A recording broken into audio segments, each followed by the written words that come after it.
that Mike is forever known about.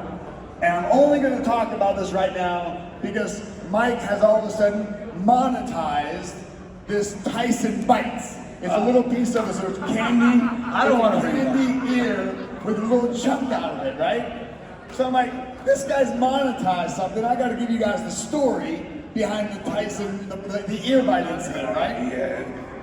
So I show up in Vegas right before Mike's going to fight Evander Holyfield. And Mike had spent a couple of years in jail for a crime he didn't commit, but he did his time, and we're not going to say any more about that. He did his time. And it was a difficult time in his life, but it was transitional. So he asked me, we're riding in the car at the gym, we're training, it's about 5 days before the fight. We're going to go train in the gym. He's like, Tommy, I want you to tell me the truth. He goes, you think you can handle being locked up for a few years like I was? I said, you know, Mike, I don't ever want to have to experience that, and I don't want to ever have to become that guy. I said, but if that ever happened, the first thing I'd do is I'd pull an Artie Diamond. So Mike goes, what Artie Diamond do? Now let me explain Artie Diamond. So Artie Diamond was this Jewish kid that grew up on the low east side of New York. And he found his way into boxing gym.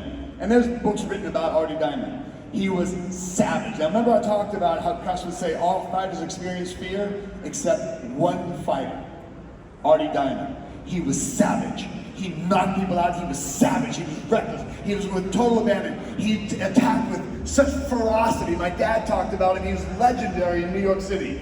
Everybody knew, we knew Artie Diamond. We always heard about how ferocious he was. So Mike says, what did Artie Diamond do when he got locked up? And Artie Diamond on the streets, he pulled a bank robbery, shot a guy, gets locked up, goes to Sing Sing, and he's in jail, he's kind of watching, he's studying things, he's kind of checking the pecking order. He sees the biggest, baddest guy in the jail.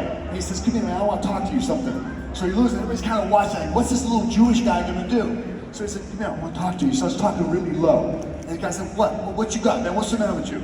So he said, well, come here. He lures him in as close as he can, and he grabs him and he goes, ah! He bites his ear off. Big old chunk of the ear off. Remember this? I don't remember shit. I told you the story. he's dying this.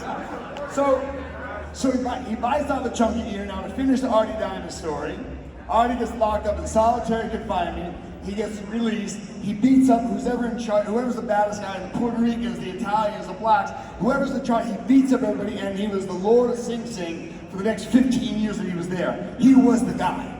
No question about it, right? So I tell Mike this story. 5 days later, I'm sitting ringside, Evander Holyfield starts headbutting Mike, and Mike takes a chunk off of his ear. Well, My phone rings, Brian Hamill goes, Mike just pulled an Artie Diamond.